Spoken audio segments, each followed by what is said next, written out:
کرامت علی کی زندگی میں سیاسی جدوجہد کی بڑی اہمیت رہی ہے۔ ان کی زندگی میں ایک اہم موڑ اس وقت آیا جب ان کے سامنے طلبہ سیاست کے بعد آگے دو راستے آئے۔ وہ کوئی اچھا سا کیریئر چن سکتے تھے، جیسا کہ ان کے ساتھ کے بہت سے نوجوانوں نے کیا، مگر کرامت نے مزدوروں کے حقوق کے لیے کام کرنے کا فیصلہ کیا۔ ویسے بھی مزدور جدوجہد میں یہ ان کی پہلی زندگی نہیں تھی۔ کتنی دیواروں کے سائے ہاتھ پھیلاتے رہے عشق نے، لیکن ہمیں بے خانماں رہنے دیا۔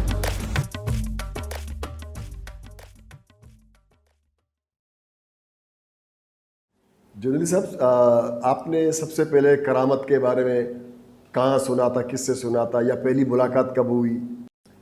میرے لیے یہ بڑا مشکل ہے کہ میں کرامت صاحب جیسی پرسنالٹی کے متعلق وہ ایگزیکٹ ڈیٹ اور ٹائم بتا سکوں کہ میری کب ان سے ملاقات ہوئی۔ میں آنیسٹلی سمجھتا ہوں کہ پاکستان میں مزدور تحریک کے حوالے سے جب سے میں نے اس میں زیادہ حصہ لینا شروع کیا، بھرپور انداز میں بلکہ یوں کہیں لینا حصہ شروع کیا، تو کرامت صاحب کا تذکرہ اکثر و بیشتر جو ہے ہوتا رہتا تھا۔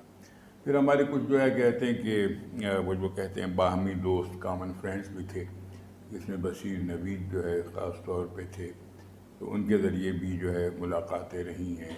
پھر بڑی بڑی لیبر موومنٹس چلی ہیں سندھ میں 70s میں خاص طور پہ، اور 70s سے پہلے 60s میں بھی، جبکہ میں بالکل نوجوان تھا اور ظاہر کرامت بھائی بھی، تو اس حوالے سے بھی کرامت صاحب کا تذکرہ رہتا تھا۔ ایگزیکٹ تو میں نہیں کہہ سکتا کہ کہاں پر جو ہے ان سے ملاقات ہوئی تھی، لیکن یقیناً یہ کوئی 50 سال پہلے کی بات ہوگی، 50-55 سال پہلے کی بات۔ مطلب کہ مختلف سمتوں میں کام کرنے یا مختلف خیال ہونے میں یا لیفٹ کے گروپ میں تھے، اس کے باوجود بھی آپ ایک ساتھ۔ سوچ کے اعتبار سے کرامت بھی جو ہے بائیں بازو سے جو کہا جاتا تھا پہلے، اب تو رہ گیا یا نہیں رہ گیا، زیادہ بہتر وہ خود ہی بتائیں گے، تو میں بھی اسی سے جو ہے، لیکن ظاہر ہے کہ میرا ایک پولیٹیکل جو ہے تھوڑا سا کارکن کی حیثیت سے بیک گراؤنڈ ہے، ترقی پسند سیاست پہ بلیف رکھتے ہوئے، بائیں بازو کی سیاست پہ بلیف رکھتے ہوئے میرا اٹیچمنٹ جو ہے میری پہلی پارٹی پاکستان پیپلز پارٹی ہی ہے، اور انشاءاللہ تعالیٰ آخری یہی ہوگی۔ ویرس کرامت بھائی جو ہے وہ ایک زیادہ براڈر انداز کے اندر جو ہے مختلف گروپس کے ساتھ جو ہے ان کی تعلقات رہے ہیں، قوم پرستوں کے ساتھ بھی ان کے، اور بڑے بڑے ترقی پسندوں کے ساتھ بھی تعلقات رہے ہیں، تو یہاں ضرور کہیں نہ کہیں جو ہے خیالات میں تھوڑی بہت جو ہے اختلاف رائے تو جو ہے وہ ضروری بھی ہے، لیکن بنیادی طور پہ سوچ میں سمجھتا ہوں کہ کوئی ہماری فرق نہیں ہے مزدور تحریک کے حوالے سے، سیاست کے حوالے سے۔ کہ میری جو ٹریڈ یونین تحریک میں حصہ لینے کی جو شروعات ہے وہ بینکنگ انڈسٹری کی ٹریڈ یونین تحریک سے حصہ لیا۔ میں اس میں سمجھتا ہوں کہ شاید دوسرے نہ سمجھ، لیکن میں اس میں بالکل جو ہے بہت انوالو رہا، اور پھر اس کے بعد میں جو ہے دوسری جو ہے مزدوروں کی دوسری تحریک، جو کہ بنیادی طور پہ ایک براڈ وے میں وہ بھی مزدور تحریک کا حصہ، اس طرف میں آیا، تو وہاں سے میں زیادہ شروع ہوا۔ کرامت صاحب، جنیدی صاحب کے ساتھ آپ کی ملاقات کیسی ہوئی، یا جنیدی صاحب جو بات کر رہے ہیں، آپ کون سے پس منظر سے ان کو جانتے تھے اور پہلی مرتبہ کیسے ملاقات ہوئی؟ جیسے جنیدی صاحب نے بتایا کہ ان کا تعلق جو ہے بینکنگ انڈسٹری کی یونین سے تھا، تو کراچی آنے سے پہلے آپ حیدرآباد میں تھے، جہاں ہم نے جب ان کے بارے میں سنا تھا تو یہ ابھی بینک کی یونین کے حیدرآباد میں لیڈر تھے، اور جب 72 میں یہاں جون کے مہینے میں 2 دفعہ مزدوروں پہ گولی چلی تو بڑے پیمانے پہ موبلائزیشن ہوا، تو ہر شعبے کی ٹریڈ یونینوں نے اس میں حصہ لیا تھا اور لوگ آتے جاتے تھے۔ تو میرا یہ خیال ہے کہ ہماری پہلے تفصیلی ملاقات اس زمانے میں ہوئی تھی جب ابھی یہ کراچی شفٹ نہیں ہوئے تھے، اور بھی دوست تھے ہمارے جو دوسری یو بی ایل کی یونین میں ایکٹیو تھے، اسٹیٹ بینک کی یونین میں تھے، تو اس زمانے میں ہماری ملاقات ہوئی، اور جانتے تو تھے ایک دوسرے کے بارے میں، لیکن ملنا اسی زمانے میں ہوا، جون کے مہینے میں جب یہ ہوا، تو اس کے دوران یا اس سے کچھ ہفتے بعد ہماری یہیں کراچی میں ملاقات. وہ میں گرفتار بھی ہو گیا تھا تو آپ چھلوانے کے چکر میں رہے ہوں گے میرے. تو مطلب پہلا باقاعدہ انٹریکشن جو نا وہ جیل سے چھڑانے والی کی بات سے شروعات ہو سکتی ہے. 72 والی تحریک صحیح. ہماری ہوئی. اور بھی بہت سارے دوستوں سے، کیونکہ ہماری جو فیڈریشن تھی اس وقت متحدہ مزدور فیڈریشن، اس کا ایک بڑا لیڈنگ رول تھا اس تحریک کے اندر. تو اکثر دوست ہمارے دفتر میں آتے تھے جو پاک کالونی میں تھا، صنعتی ایریا جہاں سے شروع ہوتا، تو ہماری ملاقاتیں. اور اس کے علاوہ بھی یہ تقریباً ہر روز ایک جلوس نکلتا تھا، تو کہیں نہ کہیں شہر میں، اور ہم نکلتے تھے یہاں سے. اور اس زمانے میں بڑا موبلائزیشن تھا، مطلب 20-25 ہزار لوگ جمع ہونا جو ہے وہ معمول کی بات تھی. اور چونکہ ہم لوگ بستیوں میں کام کرتے تھے تو وہ کوئی بڑا موبلائزیشن کی ضرورت نہیں تھی. بچے ہوتے تھے جن کو کہتے تھے جاؤ بھائی اعلان کرو، تو وہ پورے بستی میں اعلان ہو جاتا تھا اور لوگ نکل کے آتے تھے. تو وہ اس زمانے میں زیادہ تر جو مطلب سندھ میں جتنے بھی لوگ کام کر رہے تھے ان کو بہت قریبی انٹریکشن تھا. دوسرے علاقوں سے بھی تھا، پنڈی سے، لاہور سے، ملتان سے، لیکن سندھ میں جتنے لوگ کام کر رہے تھے ان کا آپس میں کافی اچھا رابطہ تھا. تو بعد میں پھر جنیدی صاحب کراچی آ گئے تو پھر تو زیادہ انٹریکشن ہمارا ہوتا رہا، جو ابھی تک جاری ہے. اور مطلب اس میں کوئی فرق نہیں آیا ہے. بہت سے ہمارے ساتھی تھے جو چھوڑ گئے، نہیں کر پا رہے، جو بھی وجوہات ہوں، لیکن جنیدی صاحب اور چند دوسرے ساتھی کہ اس میں ہم لوگ مسلسل جو ہو اکٹھے بھی رہ کے کام کرتے رہے اور کام کر رہے ہیں. تو یہ بہت اہم بات ہے. صحیح. اور جنیدی صاحب آپ کی ملاقات سب سے پہلے ایسے ہی ہوئی کہ جو 1972 کی جو مزدور تحریک تھی اس کے دوران بتایا جیسے احمد بھائی نے. اور پھر اس کے بعد بھی میں 73-74 میں کراچی شفٹ ہو گیا. تو یہاں پر جو ہے زیادہ شدت سے کام کرنے کا موقع ملا. اور کرامت بھائی جو ہے وہ زیادہ متحدہ مزدور فیڈریشن سے منسلک تھے، اور نبی احمد صاحب کے مرحوم کے جو بہت بڑا نام ہے برصغیر کی ٹریڈ یونین تحریک کا، ان کے بہت قریب تھے. اور عثمان بلوچ صاحب وغیرہ بھی اس وقت بہت متحرک تھے. پھر ہم جو تھے وہ ہم بینکنگ کی انڈسٹری میں بہت زیادہ متحرک ہوئے. اپنے طور پہ میں کہہ سکتا ہوں، ہو سکتا ہے کہ غلط اسیسمنٹ ہو، میں اتنا بڑھ چڑھ کے حصہ نہ لے رہا ہوں، لیکن وہ اس وقت جو ہے وہ میرا اوڑھنا بچھونا جو تھا وہ مزدور تحریک کے ساتھ ساتھ بینکنگ انڈسٹری کی ٹریڈ یونین تحریک تھا. وہاں پھر ہمارا پھر وہاں پہ بڑی تحریکیں چلی ہیں، خاص طور پہ جب پہلی بار میری ہی حکومت میں اور میری ہی پارٹی نے جب پہلی بار نیشنلائز کیا ہے بینکس کو، تو اس کے بعد ویج کمیشن کا وہ سیٹ اپ لے کے آئے. یہ ہمیں جو ہے ملازمین کو منظور نہیں تھا، تو لہٰذا ہمیں بھی منظور نہیں تھا. جونی صاحب، اس کے باوجود بھی کہ کرامت نبی احمد صاحب یا دوسرے گروپ کے ساتھ تھے، آپ لودھی صاحب اور پیپلز پارٹی کے ہم ساتھ تھے، اس کے باوجود بھی آپ لوگوں کا مزدوروں کے ساتھ جو کام کرنے کا کولیشن تھا دیکھیے یہی وہ خوبصورتی قریب تر ہوا. دیکھیں پہلی بات تو یہ ہے کہ ہمارا نظریات کا کوئی جو ہے بہت بڑی جو ہے خلیج جو ہے وہ نہیں تھی. وہ بھی ایک ترقی پسند انسان ہے. میں تو خیر ترقی پسند نہیں ہوں، کرامت بھائی ترقی پسند انسان ہے، بائیں بازو کا بڑا نام ہے. میں تو ویسے ہی چھوٹا سا کارکن ہوں، لیکن ہم بھی اسی راستے کے اوپر، تو لہٰذا وہاں تو اس قسم کی کوئی ہمارے درمیان نہیں تھی. یقیناً ہم پیپلز پارٹی میں تھے، ہیں اور رہیں گے.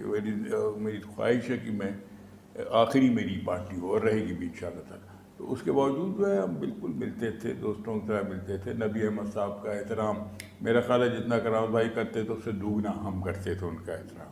ایس پی لودھی کے ہم زیادہ قریب تھے، ان کی آرگنائزیشن میں ان کے سامنے میں سینئر وائس چیئرمین رہا، سینئر وائس پریزیڈنٹ رہا، پھر چیئرمین بھی ہوا ان کے ہی ٹائم. تو وہ سب اپنی جگہ پہ. پہلے یہ دونوں ایس پی لودھی اور یہ دو بڑے نام ہیں پاکستان کی مزدور تحریک کے، ٹریڈ یونین تحریک کی. اور میں اتنا زیادہ میں آنیسٹلی آپ کو بتاؤں کہ جب 1985 میں مجھے جو ہے میں پہلی بار جو ہے گیا تھا ILO میں، انٹرنیشنل لیبر آرگنائزیشن میں، جنوا 1985 میں، تو میں نے وہاں باقاعدہ ریکارڈڈ کہا کہ میرا رائٹ نہیں بنتا تھا یا یہاں پہ نبی احمد صاحب کو ہونا چاہیے تھا یا ایس پی لودھی. اتنی ہم دونوں کی قدر کرتے تھے. حالانکہ وہ دونوں پہلے ساتھ کرتے تھے، پھر علیحدہ علیحدہ بھی ہو گئے، لیکن دونوں احترام ایک دوسرے کا رکھتے تھے. میں نے کبھی لودھی صاحب کے منہ سے نہیں سنا کہ کوئی گلا شکوہ نبی احمد کے متعلق. تو اس وقت بھی جو ہے کرامت بھائی اس وقت جو ہے بہت ایکٹیو تھے، ہی واز ویری مچ.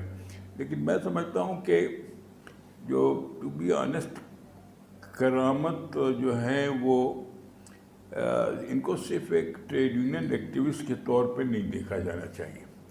ان کو ایک مزدور تحریک کے، اب یہاں پہ ہو سکتا ہے کہ آپ لوگ اتفاق نہ، مزدور تحریک کے ایک فلاسفر کی حیثیت سے میں زیادہ دیکھتا ہوں کہ ایک ایسا شخص کہ جس نے ڈگری حاصل کیے بغیر جو ہے اس معراج پہ پہنچ گیا ہو، جس معراج پہ میری کم از کم خواہش ہے کہ میں بھی کاش میری بھی اتنی understanding of the situation of the labour movement ہوتی، سیاست کی ہوتی. تو کرامت میں ساری چیزیں موجود ہیں کہ سیاست کا بھی، بائیں بازو کی سیاست، دائیں بازو کی سیاست، پھر ان کے تعلقات، بڑی بڑی پرسنالٹیز کے تعلقات جس سے ہم سیکھ سکتے ہیں. اگر ہم ان سے کسی وقت کہیں کہ بھائی بتائیں آپ غوث خان بزنجو کے حوالے بتائیں، لطیف علی، جو ہمارے اختلافات ان سے ہو سکتے ہیں لیکن پرسنالٹیز تو وہ بہت بڑی تھی. میر حاصل خان بزنجو جو اب نہیں ہے دنیا میں، وہ بھی ان کے دوستوں، اور بہت سارے لوگ جن کو میں جانتا بھی نہیں ہوگا جن کو یہ جانتے ہیں. تو اس لیے کرامت کی پرسنالٹی کو اگر ہم اس کو محدود کریں گے ٹریڈ یونینسٹ کی، تو تھوڑا سا ہم ان کے ساتھ زیادتی کر رہے ہوں. تو میں اس طرح سے بھی ان کو دیکھتا ہوں اور اس طرح سے ان کو ایک بھائی اور دوست کی حیثیت سے میں ان کی قدر بھی کرتا ہوں. کرامت صاحب کیسے پھر آپ کے بارے میں تو یہ بات مشہور ہے کہ بھئی کرامت صاحب کسی سے ناراض نہیں ہوتے، اور جو کام کسی سے کروانا ہوتا ہے تو وہ بیٹھ کے بات کرتے بھی. اگر آپ کو کوئی کام منظور نہیں ہو یا آپ سمجھتے ہیں کہ یہ غلط ہے تو آپ بیٹھ کے بات کریں. تو کرامت صاحب کے بارے میں لوگ یہی کہتے ہیں کہ کرامت صاحب کیا خوبی ہے کہ بھی آپ لوگوں سے کہتے ہیں بھی یہ کام کریں اور لوگ آپ کے ساتھ کام کرنے کو تیار ہو جاتے ہیں؟ دیکھیں، ایک تو ہوتا ہے نا کہ بھائی آپ صرف اپنے نقطہ نظر سے چیزوں کو دیکھیں اور دوسروں کے نقطہ نظر سمجھنے کی کوشش نہ کریں، اور دوسروں کی غلطیاں آپ کو بہت آسانی سے نظر آ جائیں اور اپنی غلطی کے بارے میں آپ سوچنے کو بھی تیار نہ ہوں. تو یہ عام طور پہ ہمارے معاشرے میں یہ رویہ پایا جاتا ہے. تو گھروں میں بھی سارے لوگ جو ہے خاص طور پہ لڑکوں کو یہی بتاتے ہیں کہ تو تم سے اچھی مخلوق تو کوئی پیدا ہی نہیں ہوئی ہے. تو اس سے ہم جب گرو کرتے ہیں تو وہ چیزیں آسان بھی ہیں اپنانا، لیکن یہ کہ کسی کے ساتھ مل کے کام کرنا، اور خاص طور پہ وہ لوگ جن کے ساتھ آپ کے کام کرنے کی بنیاد موجود ہوتی ہے، اور وہ بہت زیادہ نہیں ہیں ہمارے معاشرے میں، تو آپ کو ایک وسیع جو ہے نقطہ نظر میں دوسروں کے مسئلے کو سمجھنے کی ضرورت ہے. کرامت صاحب بالکل آپ کی جو کوششیں ہیں وہ بالکل نظر آتی ہے، لیکن کیا وجہ ہے کہ بھی تمام لوگوں کو ایک جگہ، تمام مزدور تحریک کے لوگوں کو ایک طرح جگہ جمع کرنے اور پاکستان لیبر کنفیڈریشن بنانے کے باوجود بھی کچھ سال چلنے کے بعد پھر وہ اس میں وہ جان یا وہ خواہش کنٹینیو نہیں رہ سکی جن کو سب نے مل کر کوشش کی تھی کہ بھی ایک پاکستان مزدور تحریک کو مضبوط کرنے کے لیے ضروری ہے کہ سب ایک جگہ بیٹھیں؟ جی دیکھیں، ایک تو جیسے آپ نے کہا ایسا نہیں ہے کہ کبھی اکٹھے نہیں ہوئے، لوگ ہوتے رہے، لیکن حالات کے ساتھ ساتھ جو ہے وہ صورتحال بدلتی ہے. ہمارے ہاں جو ہے وہ بدقسمتی کی بات یہ ہے کہ زیادہ وقت چاہے حکومت کی سطح پہ دیکھ لیں تو غیر جمہوری طاقتیں جو ہیں وہ ان کے کنٹرول میں چیزیں رہتی ہیں یا وہ زبردستی قبضہ کر لیتے ہیں. اور جہاں ایک جمہوری بنیادوں پہ کہ لوگ اکٹھے ہوں، ایک دوسرے کی بات سمجھیں سنیں، اختلاف رکھتے ہوں تو اختلاف رکھیں، لیکن جہاں اتفاق رائے ہو وہ مل کے کام کریں، اس کی گنجائش بہت کم ہوتی چلی جاتی ہے۔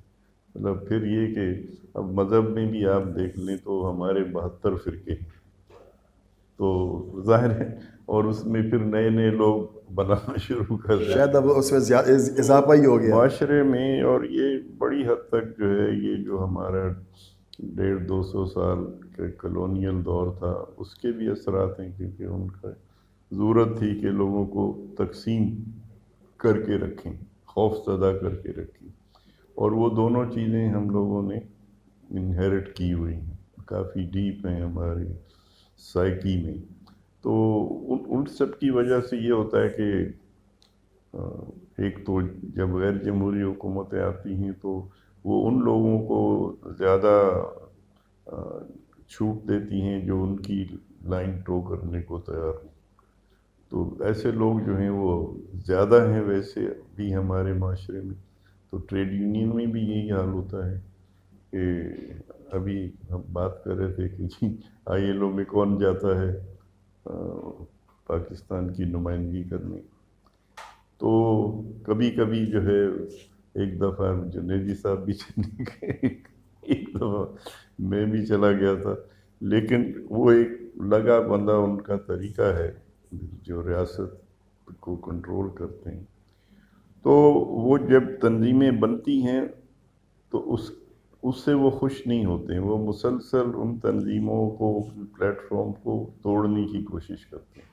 اور جب آپ سارے لوگوں کو ملا کے چلتے ہیں، اور اصولی طور پہ ہونا یہی چاہیے کہ سب کو ملا کے چلیں، تو وہ آسانی سے کچھ نہ کچھ لوگوں کو توڑ لیتے ہیں، اپنے ساتھ ملا لیتے ہیں، اور تقسیم ہو جاتی ہے۔ لیکن اس کا مطلب یہ نہیں ہے کہ ہم وہ کوشش چھوڑ دیں۔ ابھی بھی آج کل بات چیت چل رہی ہے، اور مجھے پورا یقین ہے کہ اگلے چند مہینوں میں وہ ایک مشترکہ پلیٹ فارم جو ہے وہ بن جائے گا۔